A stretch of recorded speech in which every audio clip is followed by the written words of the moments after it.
If you know, you know. It's TCA in stereo. From the city to the lake, we make a noise. It's TCA summer sessions. It's TCA summer sessions. It's TCA summer sessions. Let's go. It's TCA summer sessions. It's TCA summer sessions. It's TCA summer sessions. Let's go. Let's go. Hello, good listener. Matt Robinson along with you. Welcome back inside the TCA studio. Hope you're all doing well. I feel fine. I'm pretty sure it's genuine. As we're going to talk a little Tragically Hip today with Rob Johnston, a guy who has worked in the, Canadian rock industry for quite some time. Certainly in the rock radio sphere down in Toronto for a very long time. I grew up listening to Edge 102, CFNY at the time, moved into the Edge. It's now a little bit more alternative than I like. Point being, this was a name you heard often, a guy doing a lot of the heavy lifting on the production side. He's been around, he's produced concerts, he's obviously done the radio thing. And he and I have traded some tweets now and then, traded some direct messages. I've been looking for an occasion to get him on the show. And we are 10 years removed now from the final Tragically Hip concert in Kingston, Ontario, the whole tour, as I have talked about and will again later on this episode. I was lucky enough to go to 2 shows on that final tour. The Hip were my favorite band and got incredibly lucky there. You've been hearing lots about it. The Hip themselves, if you're following along on social media, have a new kind of live collection coming out here shortly that kind of puts together a whole pile of different live content from that tour into one set. So that's going to be pretty cool. Looking forward to that coming out. The CBC is going to rerun the live concert from Kingston on Saturday night. That's not exactly the anniversary. As I am recording this right now, it is actually the anniversary of the Ottawa show, which I was lucky enough to attend with my sister after having been to the second of 3 Toronto shows the previous week with some friends. So that was great. And then obviously 2 days after the Ottawa show was the Kingston show. So that Kingston anniversary is actually on Thursday. The CBC will hold off until Saturday, but we figured we would drop this for you today because it is in the national conversation again. I wasn't sure, do I drop it on the anniversary of my last time? Do I drop it on the anniversary of the actual last concert, the day the CBC is rerunning it? And at some point you just go, who cares? Drop it when you normally drop episodes midweek, and everyone's talking about this anyway if you're into the Hip. And if you're not into the Hip, you're probably not here listening to me right now. So we're going to talk to Rob Johnston in just a second, a guy who has seen his share of Hip shows, a guy who has worked with the band, a guy who has produced the band. Thought this would be the perfect time to finally get him on the podcast after us kind of kicking the idea back and forth for several years. You're like, well, everybody's talking Hip right now. Let's do it now. And so we'll get to that in just a second. I want to remind you, if you missed it, on Monday, we talked to Kevin Mickey from Sportsnet. And guy's been on a bunch of times before. I always like talking to him. We needed somebody here as we continue to work our way through the TCA summer sessions. We needed somebody to sit in and co-host that Monday show and talk about some of the news of the day. And Mickey's done that for a long time. He does plenty of shots on the Fan 590 down there in Toronto. You've seen him on the air this summer on Sportsnet Central. So he sat in. We talked a little hockey, talked a little Blue Jays, and, just got the usual Monday thing underway. So if you missed that, go back and check it out. And on Friday, we're going to talk to Ian McMartin from the Whippersnapper Brewery, talk a little late summer beer, and see what that guy's been up to. So stick around for that. All of it at tallcanaudio.com or on the podcast app you're hearing me on right now. So make sure you are subscribed if you're not already. With all that out of the way, let's get right into it here. A guy I've been looking forward to talking to for a while now, and it kind of felt like this was the perfect occasion to make it happen. A guy who needs no introduction if you're familiar with Canadian rock. Rob Johnston is here. How are you, man? I'm well. You? I might need an introduction for some people. Wow, some people. I think anybody who listens to this show anyway has heard me talk about you and Alan and everything you've had. I grew up in the GTA, listening to Edge 102 all the time, so certainly a familiar name to me. And really, who else matters, right? This is my little nerd session. I have advised my family to put technical production by on my headstone. It does seem to. I was listening to a different show you did a while ago, and they had the sound clip there ready, and it's kind of it is your calling card, I suppose. Yeah. It's a bit of, you're right, the calling card, the stamp, as it were. So, like I referenced there off the top, I think one of the reasons I wanted to touch base with you is that this week we're sort of marking 10 years since the kind of winding down or the wrapping up of what turned out to be the final tour for the Tragically Hip, the Man Machine Poem Tour. It sounds like the CBC is going to replay the entire concert. We can talk about that a little bit, but I'm curious, working in the industry the way you did, were you... I got the preview of this in the green room, but were you a fan, or was it as part of my job to kind of know them and see them a little bit and work with them, or were you genuinely a fan? I was genuinely a fan, honestly, genuinely a fan from, 89, 90, when Up to Here came out, and followed them all through their career, and was, I'm not going to lie, pretty fortunate to be able to do some projects with them over the years. So I didn't get to just experience them as a fan, but also, through work and various different jobs that I was doing. And I think, for the first few times I met them, I was a little intimidated by them, but it all kind of smoothed itself out the second time I did some shows with them. So it was good. Yeah, they were great. Well, I don't want this to be too dour about the final tour. So we'll put off any thoughts on the final tour, the final performance, all of that kind of stuff for a little bit later. I'd like to focus on your journey there to get to know them and to see them and whatever. Why don't we start with your fandom instead of your experiences working with them? How many times would you estimate, whether it be working alongside or buying a ticket or whatever, that you would have seen them live in show? I'm going to put it at a dozen. Now, Okay. we could be a baker's dozen or a bit more than that, but it's certainly at least 12 from... my guess is 90 through to about 2005, 2006.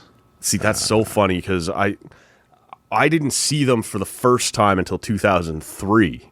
And I also saw them about a dozen times. I up until earlier this morning, I thought I had seen them 11 times. I went back through and did the count here and looked at everything. It was 12 as well. But I might be a couple years younger than you as well. But when roughly, do you remember what the first time would have been? I do, and I actually have a placard in my office room studio here at home. It was the CFMY Canada Day picnic in 1990 at Molson Park in Barrie on the 1st of July. Yeah, they were on the bill, and this was the infamous Gord lighting his boots on fire at the end of the set at Molson Park. I think they were just finishing up their tour at that point in time, so it was sort of maybe like a cleansing moment or something like that. So The boxer leaving his gloves in the ring. Yeah, exactly. So that was my first time that I came across the Hip, and even then, gosh, people were going crazy for them up there that day. Would they have been headlining that one? No, I don't think they were. I think they were on about halfway through the day, and the reason I say that is because I can remember seeing daylight when they were on stage. Right. So I'm going to probably put them third from the end, let's say. Sure. In around there. Yeah. Anything at all ringing a bell for you? Who would have headlined it? You've seen a lot of concerts. If I look at, hold on a sec, if I just give me a second to wheel Sure. my chair back here. Yeah. It could have been The Box. Okay, sure. I think it was The Box. It says The Box at the top of the bill. That's Right. all I'm saying. National Velvet, 5440, Pursuit of Happiness were also on this. And, Look at this, eh? Skydiggers, it was a great cavalcade of Canadiana. Bit of a time capsule there for sure. Absolutely. Absolutely. So for me, it was 2003, and I don't know how many people remember this, but about a month before or maybe a little bit more than that, the SARS stock where the Rolling Stones and AC/DC played, there was like this really strange combination of two concerts running at once, one at the Dome and one at the ACC. And if you were at the Dome, you got, speaking of time capsules, but you got the Swollen Members, Avril Lavigne, Sum 41, I believe, Our Lady Peace. Like, it was kind of a rock show, and the Hip headlined that side of it. But what was odd was there was a more adult contemporary show going on at the same time at the ACC with Sarah McLachlan and others of that ilk. Both of them largely Canadian bills, but the thing that was strange was it started at like 1 p.m. and you would watch, let's say, Swollen Members kicked it off at the Dome, and then when they were done, they would put whatever the alternating show was at the ACC on the big screen. Okay. And they would go back and forth like this. And in principle, it definitely made it seem like a huge deal in this like huge event, and yet in practice, you had two different venues full of people who really didn't want to watch what was happening at the other venue, right? Yeah, Like these weren't It's not crowds. like Live Aid where you're going between two very similar lineups. Exactly. So that was really strange. But I do remember the Hip playing the headlining set there at the Dome. As you know, the Dome is not a great place for live music. Not unless the roof is open. So I really wasn't a huge fan yet anyway. And so I sort of left a little like, well, that was fine. I don't really get what all the hype is about with this band. But by 06, I've been to college, and my buddies that I grew up with, we all ended up going to the same school, and they got me into the Hip, and we went and saw them at Fort York in 06, which turned out to be a great show. Any chance you were at that one? No, and I'll be honest with you, I don't remember that 2003 event at all. Okay, like yeah. it's It was a ringing bit of a car crash. It's ringing no bells. But what I think is interesting is your experience with the Hip and my experience with the Hip are very different in that I was in the zeitgeist of, you know, the 90s Hip, right? When there was like their golden age, right, as you could call it, where they could, you know, really do no wrong. And then your experience was, you know, having seen the documentary that Mike Downey did, it was during the sort of like the second phase of their career. Yeah, where a lot of You people know? thought they were doing wrong, right? Like, Well, and they yeah. were trying to kind of reset throughout the early 2000s. So it's a really interesting dichotomy of Hip experiences. In the late 90s, I sort of still thought I was a punk rock kid. I was going and seeing Rancid and Anti-Flag Okay. and all these sorts Yeah. of bands. I wasn't ready to be the Canadiana of the Hip and whatever. It took me a while to embrace it. Well, the thing you got to think about is in the 90s, the Hip were inescapable. Yes. I mean, I could do days on just 90s can rock. And it was the most incredible decade for Canadian alternative and Canadian rock music and just Canadian contemporary music that's ever existed, in my opinion. You know, you take it everywhere from the Celines and the Sarahs and the Avril Lavigne. Well, I guess Avril was 2000s, but Yep. Alanis, you know, the powerhouses there, right through all the rock era bands, and the Hip were just everywhere. And you know, roadside attractions were Yep. going across the country. They were playing stadiums. They were playing all the big hockey arenas. So as a kid, we camped a lot. We had my parents had a cabin cruiser, right? We'd go up and down the Trent Severn every summer. And Q107 was the big rock station up in that area. And every hour, it felt like there was at least something by the yeah. Hip going on, right? And at different boats you'd pass, somebody'd have whatever the newest album was. Yeah. So I was certainly aware of the Hip. I just hadn't embraced the Hip yet. But you're right, like they were ubiquitous in the 90s You in couldn't Canada. escape the Hip fan of the. This is it. No, there was the baseball hat wearing, you know, Western University sort of stereotype. It was everywhere. Hip fan. It was everywhere. And Yeah. It was great. I mean, they were such great. It was such a great time to be a fan of the band. The first time I worked with them Yeah. was 35 years ago. Okay. I was working at the Ontario Place Forum.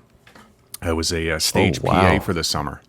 Best summer job I ever had. It was just incredible. Every day you're working with a new band. You'd go in, you'd set up the show. You'd either be on the stage, you know, operating the rotating stage, or you'd be up, you know, running on the lights or something. So, you know, we'd be 4 days on, 2 days off, and the Hip played 3 days that long weekend in August. And I did the Friday and the Saturday show and not the Sunday. But So because you have a band doing multiple nights, you just have to set them up once. They do a sound check the first night, and then for the second and third, they kind of come in and maybe do a bit of tweaking of, let's try this song or try that, or let's just adjust a few things. So your second night, you get a late call and you come in and there wasn't much to do and they didn't have much to do. So we ended up playing Nerf football with them on the stage. This is the first time I really got to know the Hip, and it's like, these guys are pretty cool.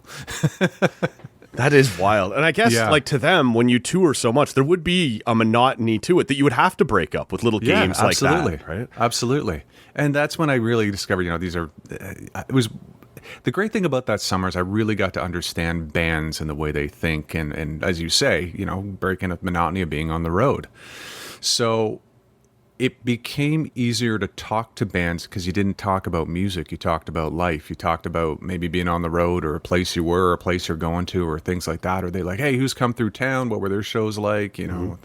This, that, and the other. So, but having said that, man, the crowds for those 3 shows were massive. I remember walking outside of the venue along the promenade around Ontario Place one afternoon, and we had our all access passes, and guys are like, "Oh, I'll buy that off you. How much is going to cost me to pay that?" Dude, you can't have it. But everybody wanted the pass.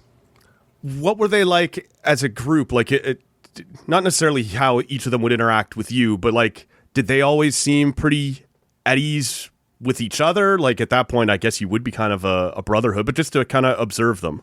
From what I recall, it certainly felt that way. Yeah. That they were they were all in it, and they were all finding their own space and their own spot. And this would have been the Little Road Apples tour, right? So they're on the ascent, and I think there was sort of that. Wow, this is great. We're doing 3 sold out nights at the Forum at Ontario Place in Toronto. This is we're building a momentum here, and then. What was it, 4 or 5 months later, they were in at another great show that I saw. This time as a fan. This one might blow your mind. Opening for Rush at Maple Leaf Gardens. Oh, man. See, I've heard all about this show. I've read all about this show. It was so good. It was so good. Gord says partly through, he says, I'm going to play a song about a guy whose hockey jersey is hanging right above us in the rafters. His name's Bill Barilko. This is 50 Mission Cap or something like this. Yeah. First time we'd ever heard it. Album wasn't even out yet. Oh, wow. Right? Yeah. See, and everything about that, like, it's so funny to me that, like, he had no idea, like, these combining these 2 stories of the 50 Mission Cap and what that was, and then the verses being about this hockey play. They have nothing to do with each other, and just the way he would turn that into one of their biggest hits. Yeah, it's insane. And that's when they really started, the beginning of the Canadiana era of the Hip, right? Getting into Fully Completely and all the songs about Canadian references and landmarks and obscure things that nobody else would understand. But it was just this incredible show. Like to see them open for the Hip for Rush was for them, just this like earth-shattering moment. I think of, I can't believe we're doing this. I remember, and there are weird moments like that I don't know how much it ever would have been thought of in the moment, but I remember watching, so this would be 2005, there was another one of these it was up in Molson Park, as everything was, and it was, I remember at the very end, everyone comes out on stage with Neil Young to say, keep on rocking in the free world. Probably Live 8. Yes. Was that what it was? Yeah, right around 05, 06, something like that. And I wasn't at that one, but I do remember watching it on TV, and it being this moment of Neil Young singing the first line of that song, and then Gord sings the second line. And maybe there was nothing to it. Maybe it's only my own reading into it, but it kind of felt like a passing of the torch moment. Like Neil is the elder statesman, and now Gord was well into his career by then, as we've talked about this post kind of 2000, and it turns out Neil is still here and Gord isn't. But there are like these weird moments, like you said, the Hip opening for Rush, or Gord Downey standing beside Neil Young, and you look at it and you go, yeah, there is no other country where these artists would connect quite like this and give you this kind of goosebump feeling. Mm-hmm. Yeah, I could totally agree with that. When you think back, do you have one or two as a fan? Let's keep it as a fan for now. Like a favorite show, or one that really stood out to you, whether it be the people you went with, or the backdrop, or just the set they put on. There is one there are a couple, and they're not big venue shows. All right. One was in March or April '95 at the Cabaret Metro in Chicago. How the hell do you end up there? I was fortunate to get passes from management. Yeah, so it was the Day for Night tour, and they were playing the Cabaret Metro. But this is the thing. The Hip were playing basically, I guess you would equate it to what would the Cabaret Metro got, warehouse size capacity, Sure. or a couple thousand people. Yeah. It reminded me of the Phoenix in a way, the way it was set up, but it was bigger than that. Anyways, anybody who's ever played the Metro in Chicago. And it's right across the street from Wrigley Field, which I had no idea about. Oh, beauty. Walking down the street. Oh my God, there's Wrigley. There's the Look venue. at there. Yeah. But here's the thing. So it goes back to that long struggle that they always had, that they, I guess, came to terms with, that we can go to the States and we can play wherever we want. And we're going to get Canadians in, but it's not going to be a massive, it's not like they're playing the United Center, right? Right. Yeah. They're playing a venue the size of 2,000 people.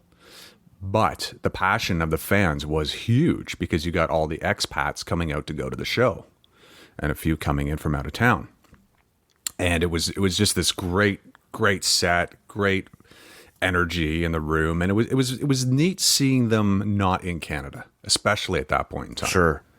It was a really unique experience that I was very fortunate to see them play close to home, but far enough away that they were in a different place. It is really interesting to see this band that would sell out the ACC 20,000 people, and then a week later cross the border and have this incredibly passionate fan base. But as you said, it would have to be scaled down into this much smaller venue. It never totally crossed, and maybe that was the lyrics that Gord wrote, or it never traveled all that well, it didn't seem. Yeah, it was, and there was always that as you saw in the documentary, that question is, well, Hip trying to crack the States, but they eventually said, well, it is what it is, and we get on with it.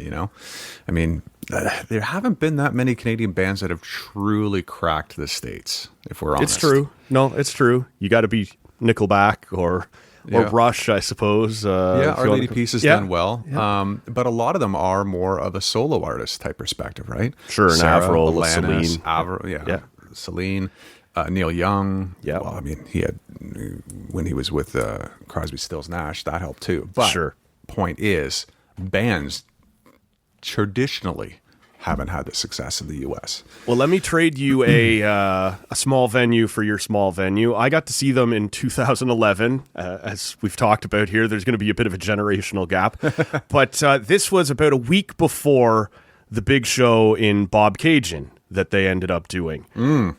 And they hadn't done much in a while. They hadn't played together a whole lot. And so they wanted to do a tune-up show. And so they rented out this tiny little, it's called Showplace Theater in Peterborough. And, I've heard of it. Okay, and it probably seats, 500, 700 people. It's meant to be like a small town where they're going to put on plays and this and that. And it was just one of those things that they put out this call with like an hour notice to their mailing list or their fan base saying, give it a shot, here's the secret code. And I happened to get through, grabbed 3 tickets, was able to go with the 2 friends I referenced earlier who had gotten me into the band. And I was going with a bunch of friends I referenced, that we used to boat and camp in the summer. We like home base was Bob Cajun. And then you end up getting into this band, and they're going to do this big come home show in not come home show, but this big show that was going to be kind of this come to Mecca moment for Hip fans in Bob Cajun. Yeah. And so I already knew I had tickets to that, and I was going with a whole bunch of friends. It was going to be awesome. But for my own, everything is viewed through a certain lens. I'd had a kidney transplant that winter, and things hadn't gone all that well beforehand. And so this was like my first big outing with all my friends. Was supposed to be this Bob Cajun show. It was on my birthday weekend. Everything was coming together perfect. And then somehow it just drops in your lap that you're able to grab 3 tickets to this little theater show with just my 2 oldest friends and go to that. Like, it didn't take away anything from Bob Cajun, but you're so right to see them in this tiny venue where it's so much more personal. one of the friends that I happened to know who was also there was about 13 months pregnant. She was ready to pop, and somehow they had tickets in the front row. And at the end of the show, when they're kind of handing out the set list and the drum skins and whatever and thanking people, Gord came up to her and said, when's your due date? And she's like, oh, could be any minute now. And he kind of smiled and shook her hand and gave her his set list and said, thanks for coming. It's great that you still made it. So like just little things like that you're not going to get if you see it at the ACC or whatever. No, but and the amazing thing about the Hip is as they grew in scale, they could scale up to the venue. Mm-hmm. They never felt overwhelmed by the venue they were in. And they made the venue feel like they could make an arena feel like a concert hall or a Massey Hall or, even a Horseshoe for that matter. Because they could get the crowd right involved. And the crowd is so passionate about the music that it didn't matter if they played new songs. Everybody loved them. Everybody knew them, right? There was never sort of it's time for a song that we're going to play that nobody's ever heard of, that everyone's going to walk and go to the washroom and get a beer. No, it's true. Sort of thing. There was a bit of a reputation there, and I'd welcome your pushback if you disagree, but every now and then you'd sort of read a review or you'd see some replies, especially later on in the back half. They're like, Gord wasn't very good tonight. Gord wasn't really feeling it tonight. I saw them at Blues Fest here in Ottawa in 2013, and he was spending an awful lot of time doing that thing that Gord always did, where he'd go off on his own little soliloquies or, the crowd is singing along with him, but he's going to change up the timing a little bit, which is his thing. But you're kind of ruining our vibe here a little bit, Gord. It doesn't sound like you ever had an experience like that where, maybe he was just doing his own thing. Well, here's my take on that. No, I don't remember that. Okay. To be honest, having seen that. Yeah. But it goes back to generational experiences.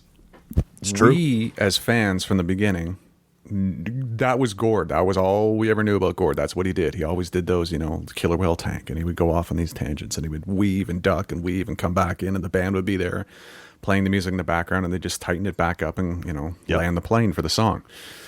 This is just a guess from my side that maybe as the fan base changed, newer fans came in, they didn't know that side so much of that's where Gord would go with things. See, I do remember that's just an assumption on my part. I could be very wrong. There are elements, I'm sure you would have heard them from live at Cobo Hall and that night in Toronto. I guess it was live between. Like you can hear these aren't songs yet, but some of the little soliloquies he's doing would eventually become songs, right? Yeah. And that's how they worked out a lot of their great stories about Day for Night. A lot of those songs came from jams. 100%. Yeah. And so I there was just one or two I remember going, this wasn't quite as good as now. It wasn't like they had lost their fastball or anything like that. I saw them twice on the Fully Completely reissue tour when they did the anniversary of that in 2015. I saw them in a 5,000 seat arena down in Oshawa, which was my hometown, and then again up here at Blues Fest, where it absolutely poured all night. No. And it's honestly one of my favorite times seeing them. I went with this one friend of mine, and her and I, we get there, and it is absolutely teeming down rain. We got pictures of ourselves like leaving the show looking like drowned rats, and they played the Fully Completely album, which is the whole point of the tour.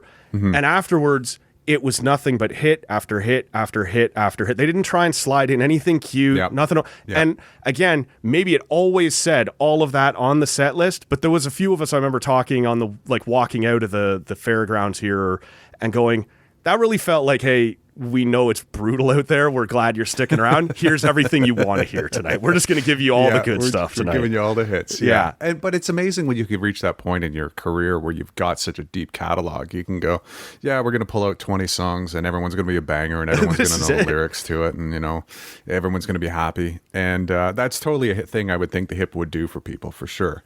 The last time I think I did anything with them was around 04, 05. We did a show with them at Mod Club, album release. We did a live to air, and then they played a set afterwards for the people in the audience. That was a lot of fun, to do something from that angle. But, come the mid 2000s, my life had shifted. I was married, had a house, 2007, 8, 9, 10. Kids arrive. Can't be sneaking off to Priorities Chicago change. for a concert. Well, going to shows from like 2007. It was pretty quiet until about 2000 for about a 10-year run there. You didn't go to many shows. And I was fortunate that I had seen so many shows throughout my career, or throughout life and career and whatnot, that I didn't feel I needed to go to another show. Right. You know what I mean? I'm not trying to sound egalitarian or anything like that, but I've it's sort just of been there. I I've gotta seen the best of prioritize them. things. Yeah. I got to prioritize things. And, there came this emancipation a few years ago when my kids got old enough where it was like, oh my God, we can go to a show and we don't have to get anybody to look after them. We can walk down to History and see so-and-so playing tonight, and we can pick up some last minute tickets. So again, that's sort of where my time shifted between me seeing them and then you seeing them, that sort of crossover. It is point. that window, yeah. Yeah. So I didn't go to the last tour. Did you see, you mentioned this Mod Club event in 04, 05 was the last time you worked with them. Was that the last time you saw them live? It could have been. Yeah. I might have seen them 2006, Sure. maybe 2008 or 9. I Right. don't remember exactly because honestly, it all starts to blur at that point in time Yeah. when kids arrive. And Of course. life is just going a million directions. So what did you make? Because I think this is a good transition point. Like you say, like that 2015 show In the Rain with my friend Amy there, like that was maybe the most fun I've ever had at a Hip show. Like I'd maybe seen better sets, I don't know, but the fact that it was so great, like we both remember that night as the rain came down berserk, right? Like just those silly little things you can pull from lyrics and whatever else. And I did get to see them twice on that final tour. But man, the vibe was so different. Like it's not to say you didn't have a good time, but you knew what we were all doing here, right? Yeah, It was hard not to be very aware of that. Yeah, I've talked to a number of friends of mine who've gone and that said the same thing. It's like it was great, but it also felt like a bit like a wake, a bit like I'm saying goodbye, and I don't want to say goodbye. Like, no, that's just it, right? That's exactly it. And I wasn't in the game, as it were, in broadcast that in 2015, 2016 rather. Mm-hmm. It was my time away from it. Hiatus. And, so I wasn't going to a lot of shows. And I remember when the tour got announced, and everybody was just like jaw on the floor, like I can't believe this is it all happening. happened so fast. He's sick. This is what's going to happen. There's a new album. Tickets on sale Friday. Tickets on sale. Yeah. Couldn't get tickets. Yeah. And I'm not calling in favors. I'm not doing any of that stuff. That's just not the way you do it. Right. And I kind of made peace with like, you know what? I've had a lot of great experiences with the band over the years, and I've done shows with them, and I have my own memories, and I kind of wanted to just leave it there. Does that make sense? Like, sure. I'm not trying to psychoanalyze These were myself. great times. Yeah. Like, what do I want to? Like, even taint them sounds wrong, but like, do I want this one last feeling to take away from what I already had? A little bit, something like that. Yeah, a little bit of that. I mean, so I wasn't terribly upset that I couldn't get tickets for it. Like, I wasn't like, oh my God, I have to do everything I possibly can and pay whatever I can to go see them. I had set up an army of people on the morning tickets went on sale to be on their laptops with like my pre-sale login trying to get this done. We did get tickets to the second show in Toronto. At the time, there was only going to be 2. They did end up adding a third. And yeah, I went with, again, a couple old friends at the ACC. And they put on as good a show. Like that whole tour, it was mind-blowing what they were pulling off, given the circumstances, how good it was. And I'll never forget, I went home, and I had this very real feeling. And for people who aren't big music people, it comes off a little mushy or a little over the top. But I did feel like I gone with these same 2 guys who had got me into the band. They'd become right there one of my favorite bands, and I had said goodbye. And there were moments where I did have a tear or 2 in my eye, or I'd gotten goosebumps with these. And I had said goodbye to my favorite band. And I woke up the next morning to a text from my sister, who also lives up here in Ottawa now. She said, I have 2 friends who are trying to sell their tickets to the Ottawa date, which was 4 days later. And I was like, Trying to sell them? well, that shouldn't be that hard. No, and this is it. I don't know why they had came to her first. And we were sort of talking about it, and I remember saying to her, again, it sounds so over the top or so overly dramatic, but I said, I've kind of come to my peace with this, right? Like I said goodbye. Peace with it. Right. No.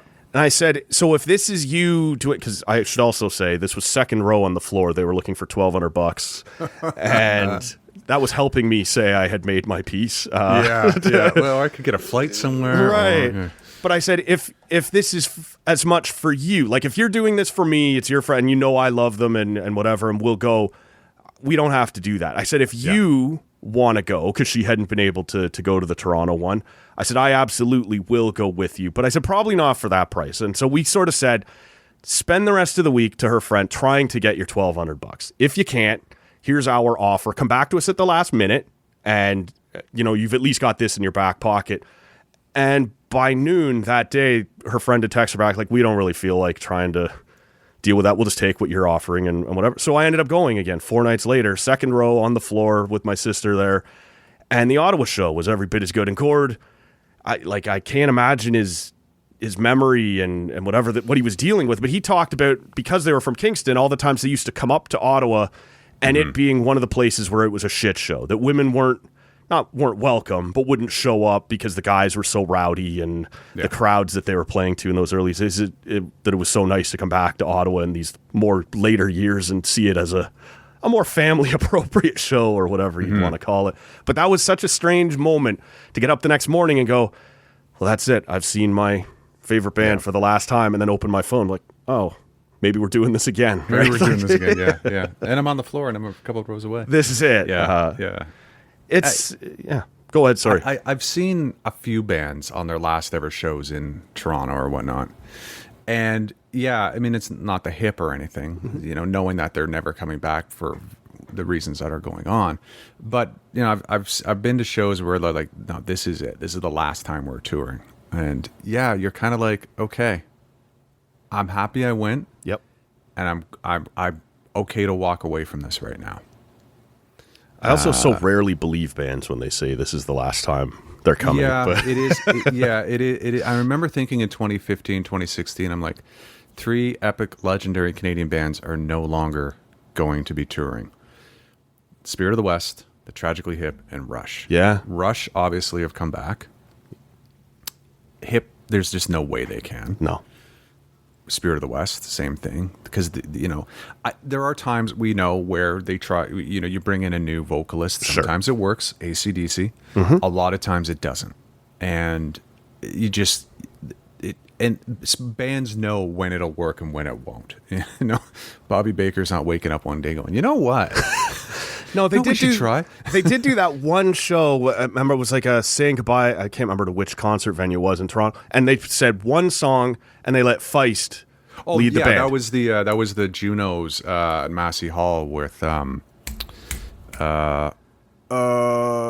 why does his name God, I can't believe I introduced them. I forgot Gordon Lightfoot. Yes, I forgot his name. And it's funny. We're thinking about a very prominent Gord, and we can't pull that name out. But I was like, possible? You're so right that was a perfect time to we're not going to tour on this. We're not going to do an album on this. But this is a friend of our band, someone we respect immensely, and for this one occasion, we can pick this one song and do that. And it was fantastic. But don't overdo it, right? But don't overdo it. And I remember watching, having watched the video a few times, and it's on the YouTubes, of seeing you could sense there was some shakiness with Feist at the beginning, nervousness, obviously. And then Bobby Baker looks over and kind of gives her this nod, like, it's good. You're here. We're good. In the groove. Yeah. And it just kind of settles in and it just takes off. It's fantastic. It's so well done. Did you make it a point to watch that final presentation on CBC? I was at the Horseshoe. Okay. At the checkerboard floors. Yeah. Keep an order. I went down with some friends who were at 94.9 The Rock out of Oshawa. Yeah. They were doing I'm familiar. something down there. So we went down with Doug and a few others and watched it from there. So I made a horrible mistake, and I got invited downtown. I was going to just settle in by myself. Like I said, I just seen them live twice. I'm just going to watch this on my couch by myself and let it be what it's going to be. And I had a buddy of mine who I knew wasn't a huge Hip fan. He's like, a couple of us are going to get together and watch it downtown. Just come and meet us. Yeah, okay. And it turns out the bar is not properly set up for it. It ends up being like one shitty TV speaker instead of a... And I was just like, oh my God, I never should have... So I do regret that. I've seen it a bunch of times since then. Do you remember what you were thinking, or were you just enjoying it for what it was? Honestly, I was just enjoying it. I wasn't thinking about the permanency of it all. I was just enjoying a show, a great show, and trying to enjoy the songs and the set list. Because again, I hadn't seen the tour, so all the songs were kind of a surprise to me. What was coming up, and yeah, I mean, I loved the way they did it, the simplicity of it. Right, just open stage, no screens really. Well, screens up high for the audience to see what's going on, but no big audiovisual presentation except for lights and whatnot. But it done in a way in the round so everyone can see the show. Everyone can enjoy the show. The thing that stood out to me both during the TV broadcast, which they did a nice job of hiding, but that was inescapable both times I saw them live, was the whatever you got, like the teleprompters. Oh, yeah. And look, I should have known when I showed up. Obviously, this was going to have to be a part of it with what Gord was dealing with and his memory and everything. But that is an unshakable memory for me because he's a master of the language. We talked earlier about how he would just go off on these soliloquies in the middle of his songs, the way he would write songs to begin with, and like just a master of the English language. And now this has to be tightly scripted, right? He has to stick to this or it's going to be tough for him. And I do remember a couple of moments, where it just sort of felt like he's really having to lean on this, and you'd be emotional and everything that goes into it. But that will always be a lasting memory for me of kind of what they were all working through. There's a lot of musicians you'll see now using teleprompters for lyrics and stuff, but I do remember seeing that, and it didn't surprise me. Yeah. And it totally made sense. And I have an uncle who passed a month ago, and he had glioblastoma as well. It's 16, 17 months total. Yeah. And it was so crazy to see the way the brain works as they go through this and the way they fight this. And sometimes the clarity is unbelievable, especially in the early months. We found, at least with my uncle. And the things, his brain would be going, he'd be up all hours of the day and the night with ideas and working on things, and just, it's almost like he couldn't stop his brain from moving, from thinking. So I guess, for the Hip to do it when they did made absolute complete sense. The doctors probably said, look, if you're going to do it, you got to do it now. Get out there. Yeah. Get out there and go. And we'll keep an eye on it as it goes through. But, the speed in which it worked through wasn't much different than it was for Gord, right? 16, 17, 18 months. And I remember watching my uncle thinking, this is probably some of the similar stuff Gord went through, with moments of clarity, moments of absolute focus, and then you don't know when it's going to shift again. Funny, I remember my aunt and uncle and a whole bunch of other people watching it on big screens up north of their cottage. They were telling me. That night, literally as the show ended, a freight train microburst came blowing down the lake, went right between their island and another island, and like right over top of our place apparently, and knocked down a bunch of trees. Oh man. But it was just like, they were like, the show's over and they heard this freight train and they were actually wondering, is this part of the broadcast? Sure, yeah. Right? Until they saw trees going sideways.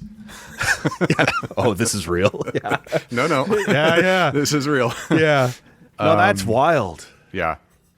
I had the same thing. Like, my family isn't really much Hip fans, but they were at the cottage that night, and I got a little video of my mom and my niece like singing Bob Cage, and they like everybody got together and watched it together in these different circumstances. The other thing that stands out to me is not just the and they did this apparently on every stop, and is they would do the first 4 or 6 songs, and then they would take a quick break and kind of adjust everything. In those first 4 or 6 songs, they were like shoulder to shoulder, like they would have been in the first 5 or 10 years as a band, playing these tiny little stages. Yeah. And like almost sharing this energy and like powering each other through this. And again, maybe that's the symbolism that you read a lot and into, and whether that's what they intended, I have no idea. And then the rest of the show, they would be more the big band that they are, spread out and with the presence that they would come. But I'll never forget like that symbolism each time I watched it of them being so close together, and just, you know, a group of guys just trying to get through this together was, I don't know, it was something really unique to watch. I'm curious what you think of the idea of the CBC rebroadcasting this a decade later, whether it's just a way to fill difficult summer hours or whether it's a 10-year anniversary that's worth remembering. Like, what's sort of your thought on it? I think if you're going to do it, you got to do it at least at 10 years. You asked, it's interesting. You asked me this question a few days ago, and I've been trying to think of a response to it, and I really don't know. Is it trying to, I mean, the band's got a live set coming out of the shows across the country, which will be fantastic. And I think people will probably want to watch it again. How much uptake will it have? It certainly won't be like it was the first time it was. Right. It was a national moment event that will never be topped. 10 years later, how many people actually watch CBC? Not to be disrespectful of the CBC, but like how many people actually know where to find it, have access to it? But yeah, I think I think it'll be good. It's August. It'll be fun. Put it on outside if you're up at the camp or at the cottage. Yep. If you're in the backyard, why not? I'm really looking for, we've been getting tracks from the live album over the last couple of months, and they're really good. They're really, really good.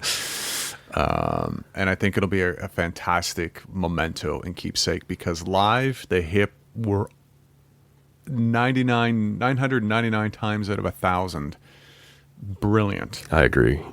Just so good live, so much fun. I can't think of a person leaving a show ever saying, God, I really wanted more. That wasn't really what I wanted. I came walking away from it a bit disappointed. Not that I've ever heard from anybody who's gone to a Hip show. I can name a whole bunch of other shows I know people would like to go. Of course, that was terrible. But Hip always put on a fantastic performance. It's so hard to get people to contextualize and remember how big this was. Like a third of the country watched it that night. And the thing about that original broadcast that a lot of people don't remember, and that really struck me as kind of a sports media nerd as well, is that the CBC gave away the last night of the Olympics. That's their cash cow. It was the Rio 2016 games. And on the final night, you get gold medal track races, like big main event performances that the CBC hang their hat on and make their money on. And while the entire rest of the world was watching the final night of the Olympic Games, this country knew, like the CBC knew, no, we're going to put our cameras on this little hockey rink in Kingston. That's what people want to watch tonight. And like, that's so, I guess it's a cynical way to look through it, the money of it, the ratings of it, or whatever. But I also look at it as like, that's uniquely us. That's uniquely Canadian, that you would give away the Olympic Games in favor of this rock band in Kingston, Ontario, playing one show. And I still get a little whatever thinking about it. And I will watch it again. And I won't make the mistake going out with the same guy to the same shitty bar this time. I will allow myself the proper time. Now, I should also say they did release it on Apple or whatever. Like, you could buy this thing on DVD or whatever and watch it. So I have seen it a few times. That doesn't mean I won't watch it again. There is a small part of me that's a little cynical about it, but why not? It's been 10 years. Remind everybody what a big deal this was, how much fun it was, what a great show it was, these Canadian legends. Why not run it again? Well, and part of it is too, the reason the CBC could pull it off is because the CBC had the resources, and it's part of their mandate is to be, culturally Canadian events that are happening. And nobody else has the reach that they do across the country as a broadcaster to every single No, it's location true. you possibly could. They had all the infrastructure, they had all the eyeballs, and yeah, to do it that night at the end of the Olympics, I'm not going to say they had no choice, but it was an obvious move for them to Yes. do it, and it was a brilliant idea.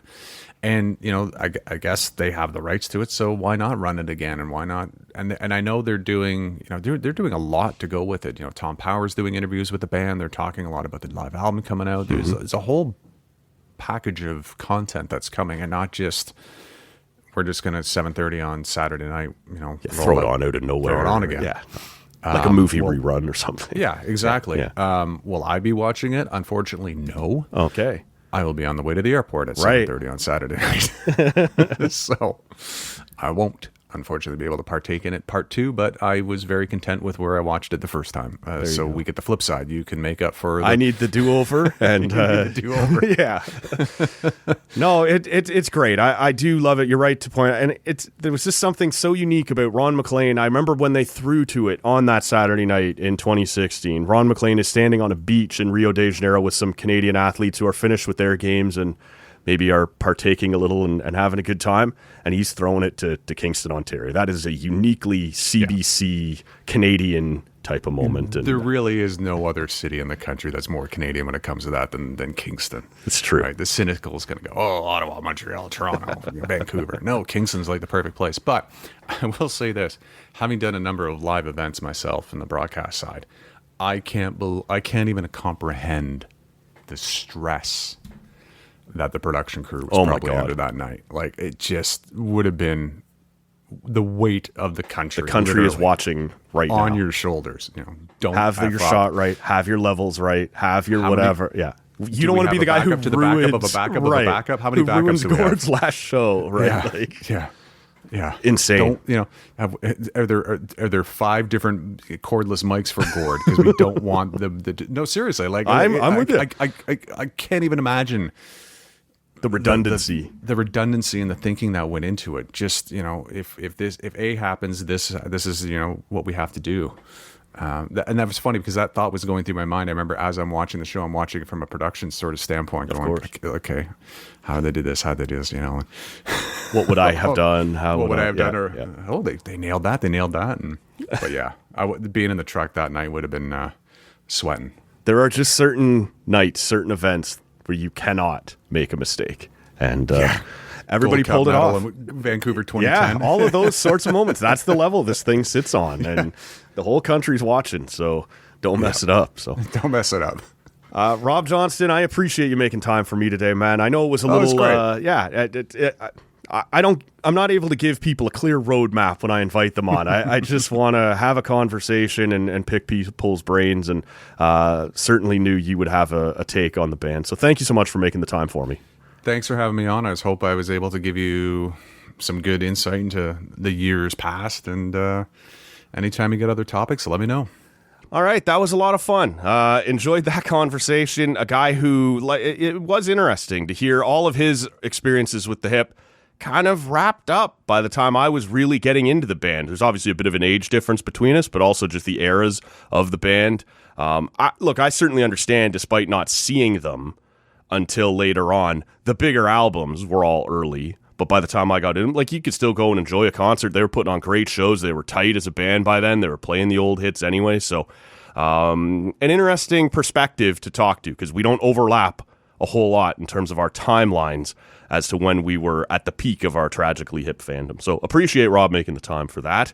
And that's where we're going to wrap this one up. As I said, check out our episode with Kevin Mickey on Monday if you missed it.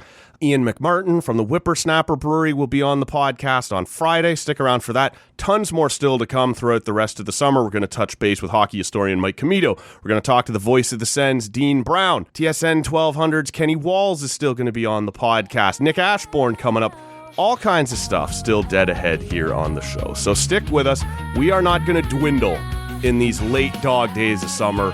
We're coming at you strong. My name is Matt Robinson. Thanks so much for being here, and we will be back with you on Friday morning.